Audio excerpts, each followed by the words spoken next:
টেস্টের পরে এবং এইচএসসির আগে এই 3 থেকে 4 মাস সময় আমরা শিক্ষার্থীরা অনেকেই পড়ার টেনশনে পড়তেই পারি না। এই ভিডিওতে আমি তোমাকে শেখাবো কিভাবে 3টি ধাপে এইচএসসি শেষ মুহূর্তের প্রস্তুতি কমপ্লিট করতে পারো।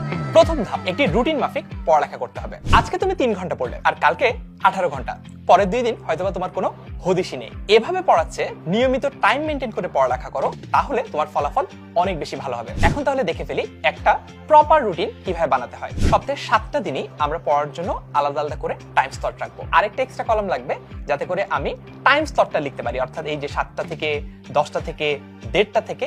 আমি যখন এইচএসসি পরীক্ষার প্রস্তুতি নিয়েছিলাম তখন আমার স্ট্র্যাটেজি ছিল প্রত্যেকটা টাইম স্লটকে 2 ঘন্টা করে ভাগ করার। আমি পড়া স্টার্ট করতাম 7টা বাজে এবং 7টা থেকে 9টা পর্যন্ত পড়তাম। তারপর কিছুক্ষণ ব্রেক নিয়ে আবার পড়া স্টার্ট করতাম 10টা থেকে। এখানে একটা জিনিস মাথায় রাখতে হবে, সকালের পড়ালেখাটা যেহেতু খুবই ভালো হয়, এক এক দিন কিন্তু আমি এক একটা সাবজেক্ট দিয়ে স্টার্ট করতাম। ফর এক্সাম্পল, শনিবার যদি তুমি সকাল